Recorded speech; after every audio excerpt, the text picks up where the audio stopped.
A lo largo de la historia, la mayoría de personas ha llegado a suponer que la Imago Dei es una capacidad humana que nos diferencia del reino animal. Algunas de las propuestas más comunes son que nuestro intelecto, nuestra autoconciencia, nuestra moralidad o nuestra capacidad para las relaciones son lo que nos convierten en imagen de Dios. Es cierto que estas cualidades nos hacen diferentes de los animales. No obstante, un análisis cuidadoso de Génesis 1, del 26 al 28, no indica ninguno de estos temas. Aunque es cierto que los humanos somos superiores a los animales en muchos aspectos, estos factores no son los que nos convierten en imagen de Dios. El teólogo Ryan Peterson, entre otros, me han convencido de que la Imago Dei es simple y llanamente nuestra identidad humana. Al estudiar la palabra hebrea para imagen, tselem, llegamos a esta conclusión. Y sus equivalentes o sus derivaciones en otros idiomas. Un tselem o imagen no es un concepto abstracto. Un tselem es algo concreto, una estatua.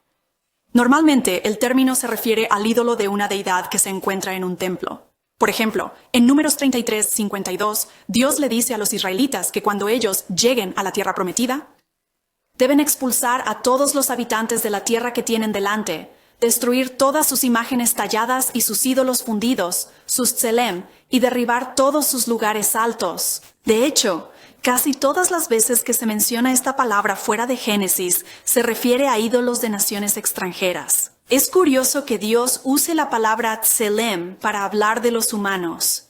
Nuestra corporeidad en concreto parece ser la cuestión. Otro ejemplo de tselem puede ayudar a explicar cómo funciona esto.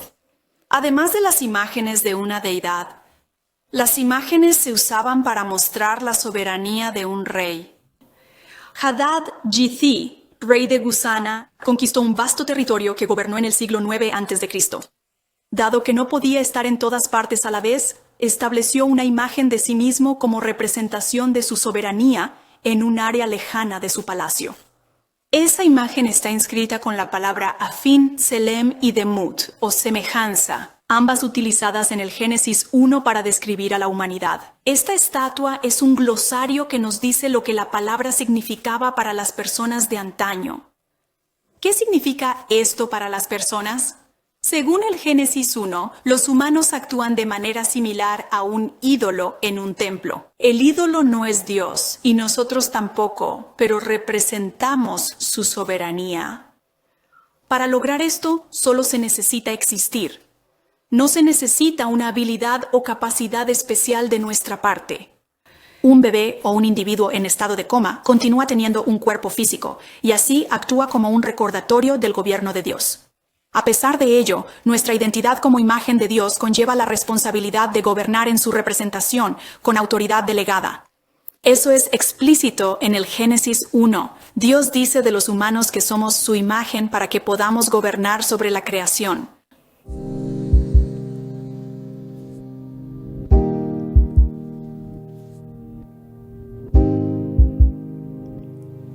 Al mirar los otros dos pasajes en Génesis que emplean la palabra tselem, podemos profundizar en lo que significa ser la imagen de Dios.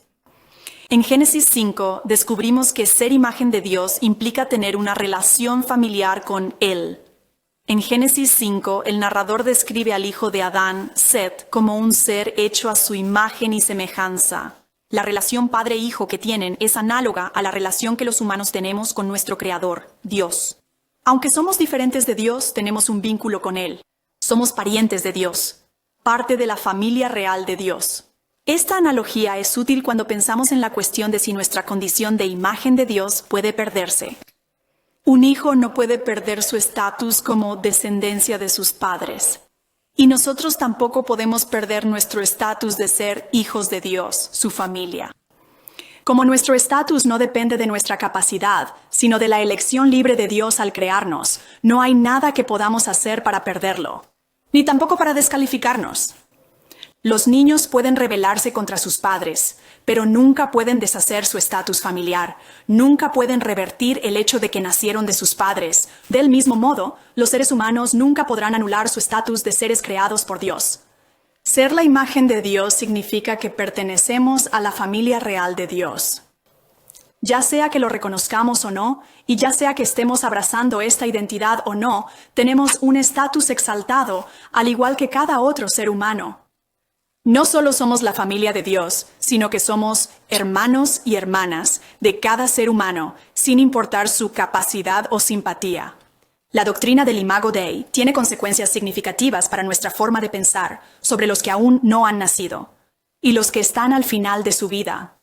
Si la Imago Dei no implica inteligencia, autoconciencia o capacidad de relacionarse, entonces un niño no nato califica como imagen de Dios.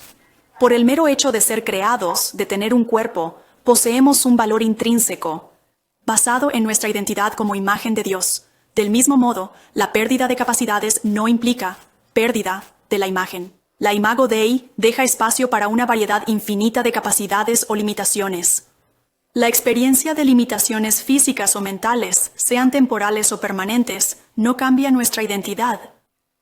Una persona con demencia no deja por ello de ser imagen de Dios, ya que su dignidad no depende de su autoconciencia o expresión personal. Si la base de la identidad humana se encuentra en Dios y no en nosotros mismos, entonces no hay nada que podamos hacer o dejar de hacer para perderla.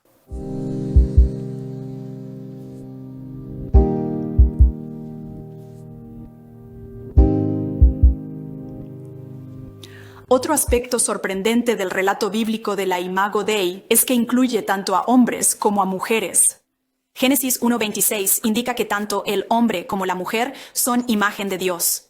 Génesis 2 muestra que juntos tienen la misión de cuidar y proteger el jardín, simbolizando su unión. Más específicamente, Dios otorgó al hombre la responsabilidad de trabajar en el jardín y estableció las normas sobre las fuentes de alimento. E inmediatamente Dios concluyó que no era bueno que el hombre estuviera solo.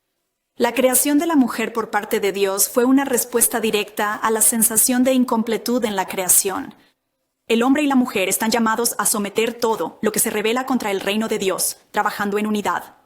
Juntos tienen la responsabilidad de procrear, llenando la tierra con más seres humanos que representen los propósitos divinos. Y aquí hay algo que a menudo se pasa por alto. En ninguna parte de Génesis 1 o 2 se le dice a ningún humano que gobierne sobre cualquier otro humano. Por el contrario, hombres y mujeres son socios en el trabajo que Dios nos dio para hacer. Pero, ¿no se supone que la mujer debe ayudar al hombre y que eso implica que es él quien manda? Qué bueno que preguntaste eso. Génesis 2:18. Se malinterpreta a menudo. La palabra ayudante en nuestro español implica sumisión, pero la palabra hebrea eser no. Aparece tanto en forma de sustantivo como de verbo en la Biblia hebrea 100 de veces. Investigué cada pasaje para verificar cómo se utilizaba esta palabra. Cerca de la mitad de esas veces se refiere a Dios como el Eser de Israel. La otra mitad se refiere a un aliado militar en la batalla. La palabra Eser nunca se utiliza en la Biblia para referirse a lo que un siervo hace por su amo. Génesis 2:18 no presenta jerarquía, solo una asociación esencial. Adán no puede realizar la tarea dada a los humanos por sí solo. Necesita a alguien equiparable a él que pueda trabajar a su lado. Muchos cristianos hoy en día creen que Dios designó a los hombres para liderar y a las mujeres para seguir, una visión a veces conocida como complementarismo. Estos cristianos están tratando de tomar las Escrituras en serio, y aunque sus argumentos generalmente se centran en ciertos pasajes paulinos, a menudo recurren al relato de la creación en Génesis, afirmando que las jerarquías de género están arraigadas en la creación. Pero como yo lo veo, para encontrar jerarquía en la creación, tendrías que mirar a Génesis 3, que presenta la rivalidad y la dominación entre esposo y esposa como resultado de la rebelión de Adán y Eva en el jardín. No es tan apropiado insistir en la jerarquía entre los sexos como asegurarse de que las mujeres experimenten dolor en el parto o que los hombres suden mucho cuando ellos estén cultivando. Dios no nos pide que nos inclinemos hacia estas consecuencias o que vivamos a partir de ellas. Él desea que llevemos a cabo el trabajo que nos encomendó en Génesis 1 y 2, en obediencia a sus mandatos de llenar la tierra y de someterla, de gobernar sobre el resto de la creación, uno al lado del otro como socios.